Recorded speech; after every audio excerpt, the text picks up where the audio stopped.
Sitting under a tree with little food and water, exposed to the fierce heat and seasonal rains of Sudan's northern Darfur, Amna and Makbula say they have nowhere to go. They fled their homes in the city of el-Fasher, where fighting rages in what's being described as one of the biggest battles since the conflict began 14 months ago.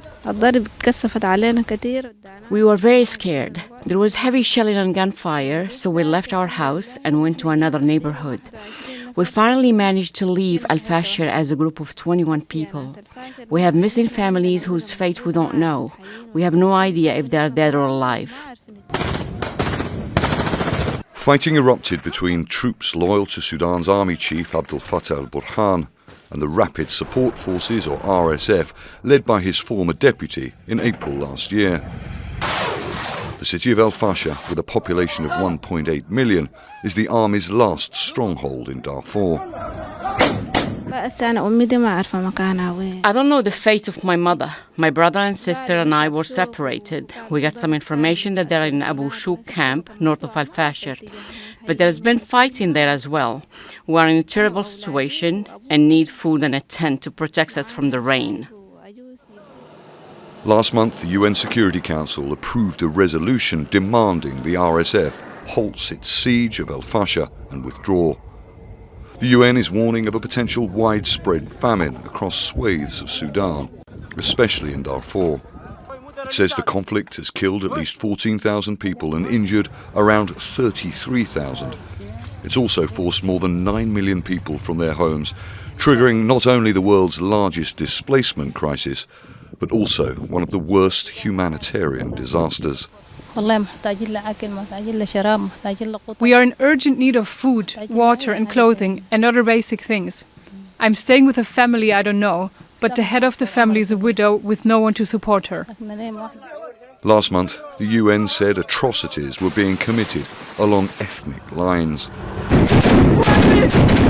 This would not be the first time. The RSF emerged from a group of fighters accused of genocide and ethnic cleansing in Darfur 20 years ago. Charles Stratford, Al Jazeera. And the Norwegian Refugee Council is warning of a massive shortfall in funding to support people in Sudan as well as other war-torn countries. The UN and its partners need $48.7 billion this year to provide urgent aid to those that need it the most. But halfway into the year, only 18% of that money has been raised. The Secretary General is warning of an increasing trend of international neglect, with an unprecedented and glaring gap between the available funding and what people actually need. Well, the funding the UN does get is going to just 5 emergencies: Ukraine, Syria, Yemen, Afghanistan, and the occupied Palestinian territories. Most of the world's other crises are simply forgotten. And the most underfunded in the world is Venezuela.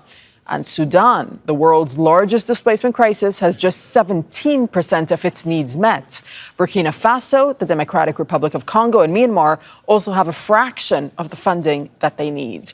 We'll now speak to Adam Johnston, who's a senior policy advisor at the Norwegian Refugee Council, joining us from Geneva. Mr. Johnston, thanks for your time. So this must be hugely concerning as the needs are rising much faster than the donor funding coming in, as we can see. What do you think is behind this? It is incredibly concerning.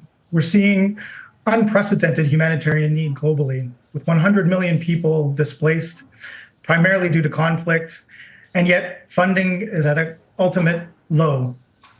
Last year, we saw the first decrease in funding support to humanitarian response plans, and this year, things are looking as bleak, with only the 17% support, as you mentioned.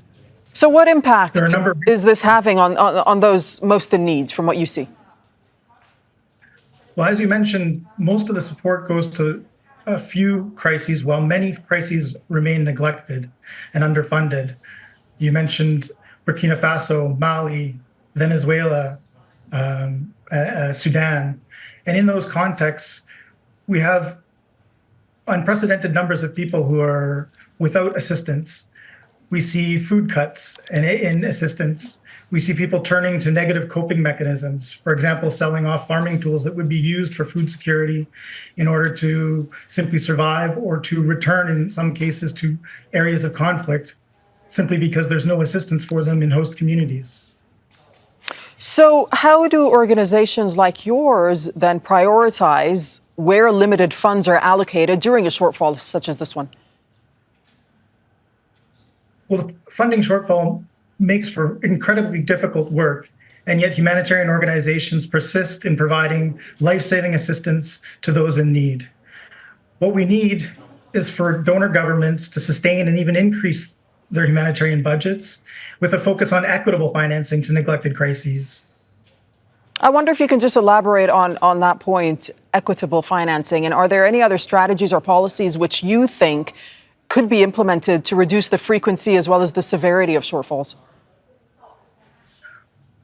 Well, we would encourage governments to live up to their commitments to overseas development assistance and providing the 0.7% GDP that they've committed to, and also to ensuring that this funding is allocated based on humanitarian need, and as such is unearmarked, flexible, and includes the full support to neglected crises.